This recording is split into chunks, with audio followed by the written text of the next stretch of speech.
Hi everyone! Today we're going to do how to use OBS. Kung nakikita niyo po ang aking ginagawa sa aking LS, ang ginagamit ko po ay OBS. Ito po yung OBS. Kailangan i-download niyo po itong OBS. At pag na-download niyo na po siya, pwede rin po ito sa Apple, pero may version po siyang 13 point something sa MacBook po niya, sa MacBook. Hindi po ito pwede sa cellphone. So, sa laptop lang po siya or desktop. So, ang unahin po natin ngayon ay i-open natin ang ating YouTube account. So, ang gagamitin ko po ngayon ay ang aking second account kasi yung aking account ay connected na. Ipapakita ko po sa inyo kung paano ang i-connect ang iyong account sa may OBS. So, punta po tayo sa may, dali lang ilipat ko lang yung mukha ko. And don't mind my mukha kasi ako ay may malaking eye bag ngayon sa aking allergy. Tapos ngayon, punta tayo sa ating YouTube studio. YouTube studio po tayo. So, go live po tayo. So, it said, get set up to live stream now. And don't worry. So start, go. So I will just set up this for now, guys. So I will just say first live stream. Pwede itong gamitin ng mga wala pang 1,000 ang ano to. So I have to do private for now. And of course, you have more option over here. May mga option po kayo dito. Kung pwedeng yes, it's made for kids. No, it's not made for kids. So, ayan. Tapos, advanced setting. Kasi, pwedeng pag monetize na po kayo, ito po, this video contains paid promotion. Parang ganun. Kung gusto nyo i-turn on yan, kung may paid promotion po kayo. Pero, hindi ko po yan ginagamit. Kasi, ewan ko. Basta, hindi ko po siya ginagamit. So, may webcam na po ang aking laptop. It's built-in na po siya. Kung gumagamit po kayo ng ibang camera, dito niyo po makikita. So, yung audio po, microphone, of course, you have to open it. So, ayan po siya. Di po ba? So, ang pupuntahan po natin ay yung sa stream. So, ayan po siya. So, I have to put a change thumbnail. Maybe you can put change thumbnail. So which I made one already. I have to put it there, and it let me do this. I don't know why. So I have to say no, it's not made for kid for now. So ayun po, ganito po ang itsura. Pwede niyo po siyang i-edit na ganito. So let's love its other. Pwede rin po siyang private, di po ba? Private muna. Pwede po siyang mag-i-public kung gusto niyang mag-stream right away. Public po ilagay nyo. So, ayan po siya. Ganito po. Di po pa. So, save nyo lang po siya.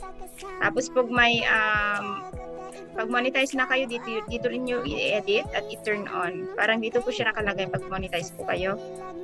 Pero ipapakita ko yan sa susunod na aking tutorial sa mga monetize po. Ito po ay sa mga hindi pa monetize. So, nasa stream po tayo, i-minimize po natin yan kasi i-open natin ang OBS. Ang ipapakita ko po ngayon kung paano nyo i-connect ang iyong ang stream key sa OBS to your YouTube channel. So, ganito po ang itsura ng OBS. Ganito po siya.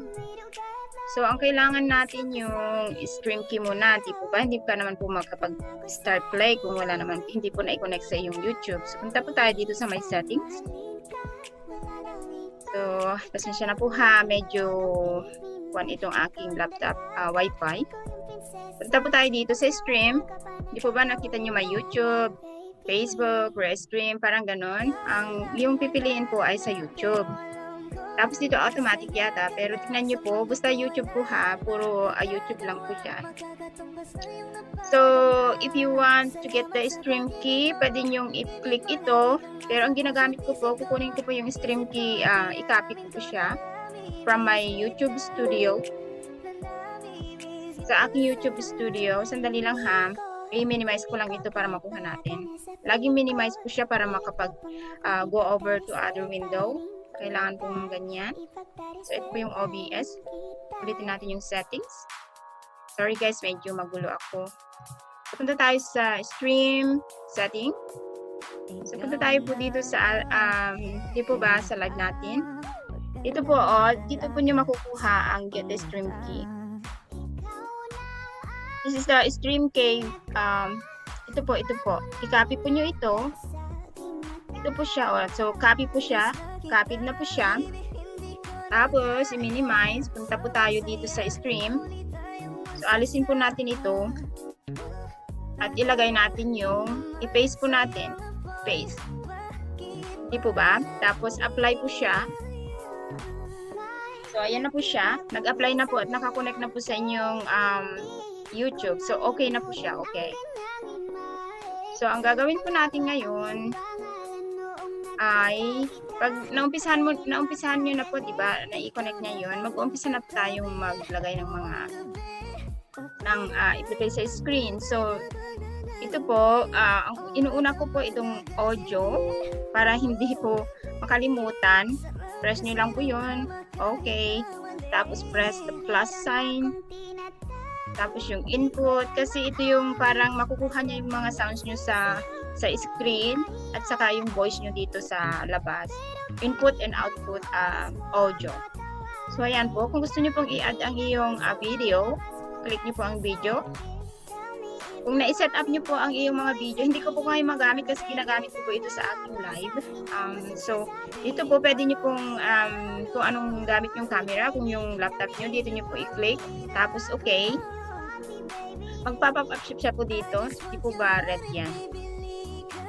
Sandali, hindi siya mag-connect guys kasi gamit ko po yung aking camera ngayon. So, ganyan lang po siya. Ipapakita ko po next time sa aking isang laptop kung so pag hindi ko na ginagamit ang aking webcam. Sandali lang, kunin ko yung isang webcam ko. Sandali lang ha, gagawa tayo. So I have to remove this. Just say yes. Pag nag-remove po kayo, sandali ha. Di po ba yan? Na-i-add ko po, okay lang po.